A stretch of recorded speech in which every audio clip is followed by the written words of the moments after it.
Season 2 of the Halo TV show has a 92% review score on Rotten Tomatoes. What does this mean? Are we back? Probably not. Let me explain. So first off, I hate Rotten Tomatoes. I hate this site. It is always off.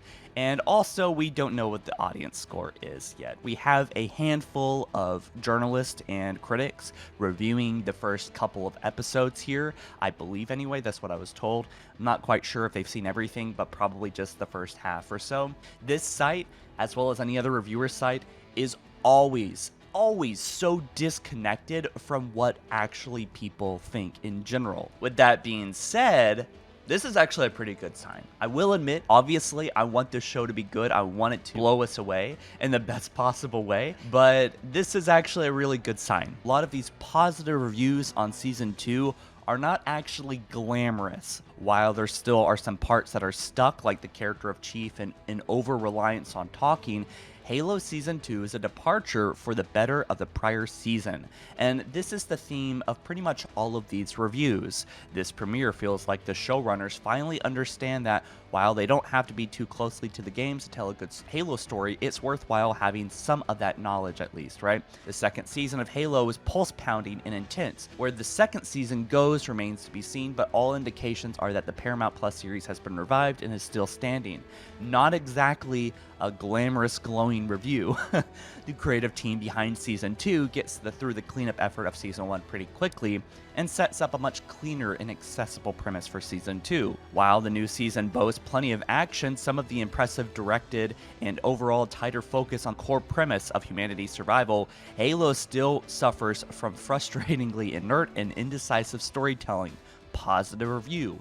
No one's actually mentioning this on Twitter. Everyone's just screaming on the top of their lungs that this has a 92% review score. But it seems like a lot of these people are kind of talking about a B- kind of story, whereas like obviously the first season was a huge fat F-. Halo's grim dark universe won't be for everyone, but with its undercurrent of omnipresent doom and its dedicated heroes still determined to fight on anyway, it feels like the right show for these times. A largely appealing sci-fi cocktail, its storytelling can still be a tad head-scratching at times, but there are far fewer narrative dead ends, making this a more coherent journey. Exactly. Everyone that's giving these positive reviews are comparing it to Season 1, right? So clearly, I think that Season 2 is going to be a lot better than Season 1. Does that make it a great show? Maybe not. There are still places where the series can be improved, especially in the CGI employed, but this season is a step in the right direction for delivering the series Halo fans have been waiting for. And so they actually released a clip of Master Chief running around on Reach and just sprinting around during this very gloomy action scene, and it's really awesome, honestly. Again, there's still aspects to the show that I think makes it worth watching. I'm definitely going to be watching it for, better or worse. Maybe Master Chief, or at least the Halo streaming version of him, should get a mercy killing after all. That's a negative review, 4 out of 10, someone said. So I think that they are probably a Halo fan and do not like that, this series so far.